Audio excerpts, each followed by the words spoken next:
Hello everyone, তোমরা সবাই কেমন আছো? আজকে আমি তৈরি করব হচ্ছে চানাচুর মাখা। এটা আমি শিখেছি চানাচুর পিঠে করার মামাদের থেকে। এটা খেতে বেস্ট হয়। চলো একটা সিক্রেট রেসিপি শেয়ার করি তোমাদের সঙ্গে। Let's get started. এই যে সকল উপকরণ নিয়ে নিয়েছি আমি, শসা, টমেটো, লেবু এবং পেঁয়াজ নিয়েছি। সঙ্গে নিয়েছি একটু তেঁতুল। আর এইখানে চানাচুরটা নিতে হবে মামারা বিক্রি করে ওই চানাচুরটা। এটা অনেক পাতলা এবং সরু, এটা খেতে অনেক মজাদার শুধু শুধু, আর মেখে খেলে তো আরও স্বাদটা বেড়ে যায়। আর নিতে হবে খাঁটি সরিষার তেল। মামারা কিন্তু খাঁটি সরিষার তেল ইউজ করে, এটা দিলে স্বাদ বহু গুণে বেড়ে যায়।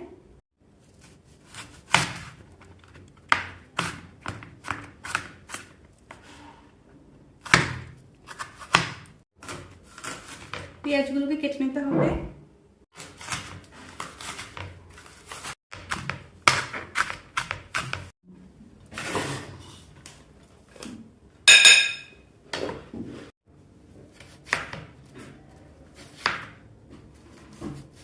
সকল কিছু খুবই সরু সরু করে কেটে নিতে হবে।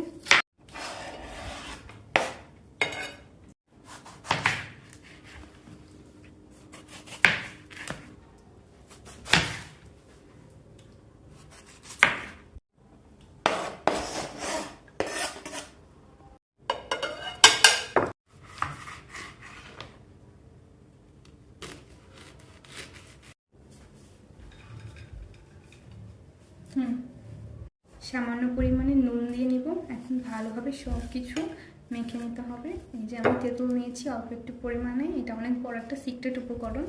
ভালোভাবে মেখে নেব।